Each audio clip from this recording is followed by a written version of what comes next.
할렐루야. 사랑합니다. 축복합니다. 어떻게 설날은 잘 보내셨나요? 저도 오랜만에 또 이렇게 가족들과 만나고 또 저희 부모님에게 또 세배도 하고 또 자녀들이 세배도 받았습니다. 설날은 명절은 참 좋은 것 같아요. 이렇게 오랜만에 만나는 또 이렇게 형제와 자매들이 있어서 참 좋은 것 같고요. 저희 누님이 대만에 선교사로 그 가정에 가셨는데 또 오랜만에 또 볼 수 있어서 너무나 좋았던 기간인 것 같습니다. 창세기 1장은요, 하나님께서 이 온 우주 만물을 만드신 이야기가 기록되어 있습니다. 특별히 우리가 중요하게 생각해야 되는 것은 이 천지를 누가 만드셨느냐라는 것을 우리는 정확히 알아야 됩니다. 창세기 1장은요, 우리 성경이 시작되는 첫 시작점이기도 합니다. 그리고 하나님이 어떤 일을 하셨는지를 명확히 보여주는 구절이 창세기 1장 1절입니다. 창세기 1장 1절은 이렇게 시작됩니다. 제가 읽어드리겠습니다. 태초에 하나님께서 하늘과 땅을 창조하셨다. 이렇게 기록되어 있습니다. 창세기 1장 1절, 성경이 시작되는 가장 첫 부분에 이렇게 하나님께서 천지를 창조하셨다라는 말씀을 함축적으로 해놓고 있습니다. 하나님께서 이 땅을 어떻게 창조하셨는지, 그분이 누구이신지, 그분이 어떤 일을 하셨는지는 창세기 1장 1절이 명확하게 우리에게 말씀해주고 있다는 것입니다. 너무나도 중요한 말씀이기 때문에 성경이 시작하는 첫 번째 구절에, 첫 번째 장 첫 번째 구절에 기록되어 있는 것을 우리는 볼 수가 있다는 것입니다. 이를 통해서 하나님의 놀라운 일들이 이 세상을 어떻게 만드셨는지를 명확하게 우리에게 알려주고 계십니다. 창세기 1장은요, 세세하게 하나님이 하신 일들을 세세하게 기록해 놓고 있습니다. 첫째 날, 둘째 날, 셋째 날, 넷째 날, 다섯째 날, 여섯째 날, 이렇게 세세하게 기록해 놓고 있습니다.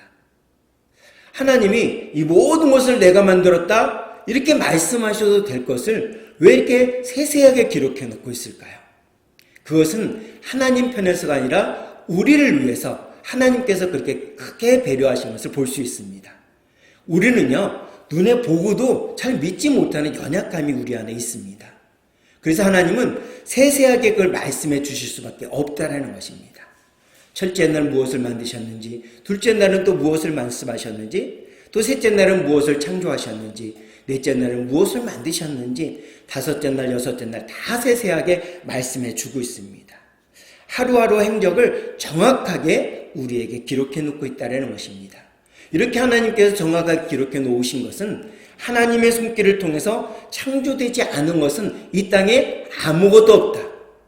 하나님의 손길을 통해서만이 창조의 역사는 이루어진다. 그것을 분명하고도 명확하게 우리에게 설명해주고 계시다라는 사실입니다. 그러면서 하나님이 하루하루를 마감하면서 반드시 우리에게 코멘트를 하나씩 적용해 주셨습니다. 그것이 무엇이냐면 하나님께서 보시기에 좋았다라는 말씀이 기록되어 있습니다. 이 창세기 1장에도 이 말씀이 예외적인 규정이 기록되어 있는 것이 있는데 둘째 날입니다. 이 둘째 날에는요, 이 말씀이 없어요. 하나님께서 보시기에 좋았다. 이 표현이 없다라는 것입니다. 둘째 날은요, 궁창 곧 하늘을 만드신 다음에 궁창 위의 물과 궁창 아래의 물로 나누십니다. 그래서 하나님은 그날만은 하나님께서 보시기에 좋았다라는 표현을 하지 않으세요. 하나님께서 6일 동안 만드신 다음에 다른 사람이 아니라 다른 어떤 것이 아니라 하나님이 보시기에 좋았다라는 표현을 반드시 기록해 놓고 계시다라는 것입니다. 하나님이 만드셨지만 하나님이 보시기에 너무나도 좋은 겁니다.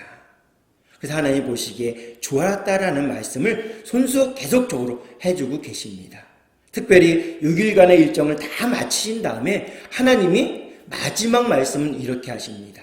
오늘 본문 말씀 창세기 1장 31절에 이렇게 기록되어 있습니다. 하나님께서 손수 만드신 것들을 보시니 매우 좋았다. 저녁이 되고 아침이 되니 여섯째 날이 지났다. 이렇게 표현하고 있습니다. 얼마나 마음이 좋으신지, 얼마나 마음이 기쁘신지 31절 보니까 매우 좋았다 이렇게 말씀하십니다. 개역 개정판을 보니까 주보에 보니까 이렇게 되어 있습니다. 하나님이 지으신 그 모든 것을 보시니 보시기에 심히 좋았더라. 저녁이 되고 아침이 되니 이는 여섯째 날이니라 라고 말씀하고 있습니다. 거기서 우리가 주목해야 될 점이 하나 있습니다. 그것이 뭐냐면 오늘 본문 말씀 매우 좋았다라는 표현과 개역 개정판에 보니까 보시기에 심히 좋았다라는 말씀이 있습니다. 이 말씀은 물론 같은 말씀이세요. 근데 영어 성경을 보니까 이 표현을 어떻게 되어 있냐면 very good 이렇게 표현하고 있습니다. 매우 좋다, 최상급, 더 이상의 표현이 없다라는 것을 말씀해 주고 있습니다. 하나님께서 손수 만드신 것을 보시니 매우 좋았다, 보시기에 심히 좋았다 이렇게 표현해 놓고 있는 것을 볼 수 있습니다. 여기 지금 우리가 예배를 드리는 한 분 한 분을 하나님께서 뭐라면 가장 멋지다 이렇게 말씀하십니다. 멋진 작품이다 이렇게 말씀하셨어요. 다른 표현으로 하나님의 걸작품이다 이렇게 하나님께서 표현해 놓고 계신 거죠. 그래서 하나님께서 뭐라고 말씀하셨냐면 하나님의 명품으로 만드셨다 이렇게 말씀합니다. 다 함께 우리 한번 고백해 볼까요? 나는 하나님의 명품입니다. 시작! 나는 하나님의 명품입니다. 그래서 오늘 본문의 제목을요 제가 명품으로 잡아보았습니다. 누구나 다 이 명품이라 들어간 것은 다 좋아합니다. 예를 들면 저는 차를 되게 관심 있게 보는데 우리 목사님도 그러시겠지만 명품 차가 있습니다. 차가 다 똑같은 차가 아니고 명품 차가 있습니다. 또 명품 옷이 있습니다. 또 명품 백이 있습니다. 명품 화장품이 있습니다. 또 시계도 명품 시계가 있겠죠. 기타 등등 이런 명품이 들어간 물건들이 참 세상에 많습니다. 누구나 다 갖고 싶어 해요. 난 하나쯤은 나도 있으면 좋겠다 이런 생각을 해보게 됩니다. 나름대로의 그 명품의 기준이 있습니다. 그 어떤 분이요 명품하면 그 기준이 뭐냐 이렇게 물어봤더니 이렇게 얘기했습니다. 사람을 끌어당기는 힘 이게 명품이랍니다. 시선을 당기는 매력 이게 명품이라고 합니다. 이렇게 세상에서 이렇게 명품의 기준이 있듯이 하나님께도 우리를 명품으로 만드신 명품으로 창조하신 기준이 있습니다. 그것이 어떤 것일까요? 첫 번째로는 하나님의 형상으로 우리를 창조하셨기 때문인 것입니다. 창세기 1장 26절과 27절의 말씀입니다. 주보에 있으니까 제가 읽어드리겠습니다. 하나님께서 말씀하셨다. 이제는 우리의 모습과 형상을 따라 사람을 만들자. 그래서 사람으로 하여금 바다의 물고기와 공중의 새들과 땅 위에 사는 온갖 들짐승과 길짐승을 다스리게 하자. 하나님께서는 당신의 형상 곧 하나님의 형상을 따라 사람을 창조하셨다. 하나님께서는 사람을 남자와 여자로 창조하셨다. 아멘. 하나님께서 천지를 창조하실 때요, 다른 피조물들과 달리 사람은요, 어떻게 창조하셨는지 창세기 1장 26절과 27절에서는 이렇게 말씀합니다. 26절에 보니까 이제는 우리의 모습과 형상에 따라 사람을 만들자 이렇게 말씀하시고요. 27절에 보니까 하나님께서는 당신의 형상 곧 하나님의 형상에 따라 사람을 창조하셨다 이렇게 말씀하고 있습니다. 그러니까 우리를 만드실 때 하나님의 형상, 하나님의 모습과 하나님의 형상으로 우리를 창조하셨다는 것입니다. 분명하게 말씀하시고 분명하게 기록해 놓고 있는 것을 우리는 볼 수가 있습니다. 내가 나의 어떠함 때문에 내가 명품이 아닙니다. 하나님의 명품이 아닙니다. 하나님의 형상으로, 하나님의 모습과 형상으로 만들어졌기 때문에, 창조되었기 때문에 우리는 명품입니다. 우리 한 사람 한 사람은 그런 명품의 가치가 있다는 것입니다. 내가 똑똑하기 때문에, 내가 잘생겼기 때문에, 내가 멋지기 때문에, 내가 돈이 많기 때문에, 내가 건강하기 때문에, 내가 젊기 때문에 아닙니다. 그런 이유로 하나님은 우리를 명품으로 창조하신 것이 아니라는 사실입니다. 내가 갖고 있는 백그라운드 때문에가 아니라 하나님이 형상으로 창조했기 때문에 하나님은 우리들을 뭐라고 말씀하셨냐면 명품이다. 매우 좋았다. 이렇게 말씀하고 있습니다. 얼마나 좋으셨는지 너무나 기뻐하시는 하나님의 마음을 우리는 살짝 엿볼 수가 있다는 것입니다. 다시 말씀드린다면 태어난 그 자체가 우리는 명품이라는 겁니다. 태어난 그 자체, 존재 자체가 우리는 명품이라는 것입니다. 내 형편, 내 상황, 내 모습, 내 집이 어떠하더라도, 내 집안의 가문이 어떠하더라도 이거는 하나님이 보시는 것이 아니라 우리가 이 땅에 태어난 그 자체, 우리가 어떻게 태어났든 남자로 태어났든 여자로 태어났든 전혀 상관하지 않으시고 하나님은 우리를 명품으로 청해 주셨다는 것입니다. 이보다 더 좋은, 이보다 더 설명할 수 있는 이유가 무엇이겠습니까? 그러니 자신의 어떠한 모습 때문에가 아니라 하나님께서 말씀하셨기 때문에 믿고 스스로 하나님의 명품임을 인정하며 살아갈 수 있는 우리 모두가 되어지기를 주님의 이름으로 축복합니다. 두 번째로 하나님이 갖고 계신 우리가 명품인 이유는요, 희소성입니다. 이 지구상에는요, 인구가 약 80억이 넘는다고 합니다. 제가 몇 년 전에 70억이 넘었다는 이야기를 들었는데 작년에 들어보니까 80억이 넘었다는 이야기가 얼마 전부터 일어나는 겁니다. 또 세계에서 가장 많은 인구가 있는 나라가 바로 인도로 1위가 바뀌었다고 그래요. 중국보다 인도가 더 인구가 많다고 합니다. 하여튼 뭐 순위와 상관없이 이제 인구가 이렇게 많습니다. 우리 청성문에 사는 사람들이요, 이 땅 면적에 비해서 인구가 많지 않습니다.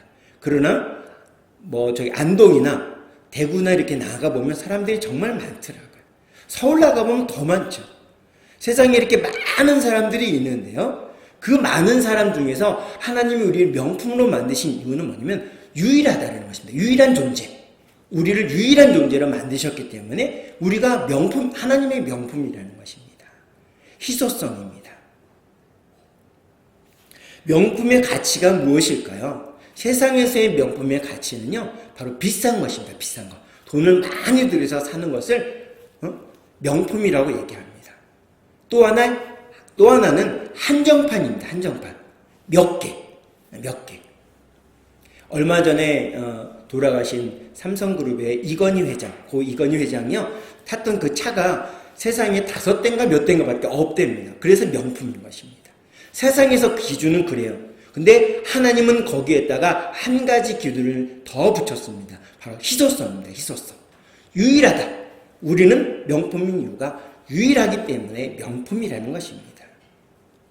돈이 많이 들어서 샀는데 이거 개수가 많다 그러면 과연 명품일까요? 아마 명품의 가치는 떨어질 것입니다. 그래서 돈을 많이 들였지만 희소성, 유일하기 때문에, 둘도 아니고 하나이기 때문에, 유일한 하나이기 때문에 우리는 명품인 것입니다. 유일한 존재이고 희소성의 원칙에 따라서 우리는 명품인 것입니다. 분명한 사실은 하나님의 명품으로 우리를 만드셨다는 사실인 것입니다. 그래서 우리는 하나님의 명품입니다. 하나님의 형상으로 지음받았기 때문에, 그리고 유일한 존재로 하나님은 창조하셨기 때문에 우리는 하나님의 명품입니다. 마지막으로 하나님께서 확증해서 주신 증거가 있는데 그것이 무엇이냐면 우리 위해서 하나님의 독생자이신 예수님이 죽으셨다는 사실인 것입니다. 그 증거를 요한복음 3장 16절은 이렇게 말씀합니다. 우리 같이 한번 읽어보겠습니다. 시작. 진실로 그로써 하나님께서는 세상을 극진히 사랑하셔서 외아들을 보내주셨어. 그것은 누구든지 그 아들을 믿는 자마다 멸망하지 않고 영원한 생명을 얻게 하려는 것이요. 아멘. 정말 귀한 말씀입니다. 복음 중에 복음입니다. 이 말씀을 우리에게 주셨습니다. 주님께서는. 우리가 얼마나 소중한 존재이면, 얼마나 귀중하면, 얼마나 특별하면 하나님께서 당신의 외아들을 죽음의 자리인 십자가에 내몰면서까지도 우리를 구원하려고 하셨을까요? 우리가 그렇게 특별한 존재고, 그렇게 소중한 존재고, 그렇게 유일한 존재라는 것입니다. 그래서 하나님의 명품이라는 것입니다. 왜 이렇게까지 하셨을까요?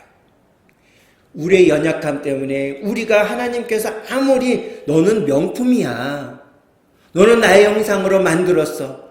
너는 이 세상에 둘도 아닌 유일한 하나로 만들었어 라고 하셨는데도 불구하고 우리가 믿음이 없어서 그걸 믿지 못하자 하나님께서 증거로 보여주신 것입니다. 네가 이만큼 소중해. 네가 이렇게 나의 명품이야 라고 말씀하신 증거가 하나님의 독생자이신 예수님을 십자가에 못 박기까지 우리를 사랑하신 증표라는 것입니다. 그것이 증거입니다. 그러면 우리가 하나님의 명품으로 창조되었고 하나님의 명품으로 이 땅에 있고 하나님의 명품인 것을 입증까지 해주신 우리가 이제는 어떻게 살아야 될까요? 무슨 말을 하면서 살아야 될까요? 명품은 명품의 말을 해야 됩니다. 그래야만 명품의 가치를 계속적으로 유지하게 된다는 것입니다. 그러면 무슨 말을 하며 어떻게 살아야 될까요? 주보에 있는 대로 요한복음 20장 31절과 디모데후서 4장 2절은 그 이유를 우리에게 분명하게 말씀해 주고 있습니다. 요한복음 20장 31절 우리 함께 읽어보겠습니다. 시작. 그러나 여기에 이것들을 기록해 두는 목적은 사람들로 하여금 예수가 하나님의 아들 그리스도이신 것을 믿게 하고 또 예수를 믿음으로써 예수의 이름으로 영원한 생명을 얻도록 하려는 것이다. 디모데후서 4장 2절은 제가 읽어드리겠습니다. 그대는 말씀을 전파하십시오.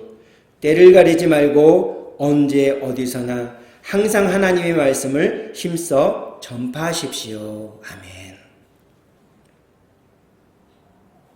하나님이 우리를 명품으로 두신 이유는 무엇일까요? 우리를 명품으로 창조하시고 명품으로 살아가도록 늘 확증하며 보호하시고 이끌어주시는 이유는 무엇일까요? 바로 이것입니다. 예수가 하나님의 아들 그리스도이신 것을 믿게 하고 예수를 믿음으로써 예수의 이름으로 영원한 생명을 얻도록 하기 위해서 이 사실을 날마다 때를 가리지 않고 언제 어디서나 항상 하나님의 말씀을 전하게 하시기 위해서 우리를 하나님의 명품으로 세우셨다는 사실인 것입니다. 사랑하는 성도 여러분, 우리가 이 땅에 태어난 것이 우리의 삶이 힘들고 어렵게 할 수 있지만 하나님은 그렇게 보지 않으셨다는 것입니다. 우리가 어떠한 형편에 있든지 어떠한 상황에 있든지 어떠한 환경에 있든지 전혀 하나님은 고려하지 않고 너는 나의 명품이야. 너는 나의 형상으로 만들었어. 너는 유일한 존재로 만들었어. 내가 너를 위해서 나의 외아들을 십자가에 못 박기까지 너를 이만큼 사랑해 라는 말씀을 주시면서 그 사랑을 나누기를 원합니다.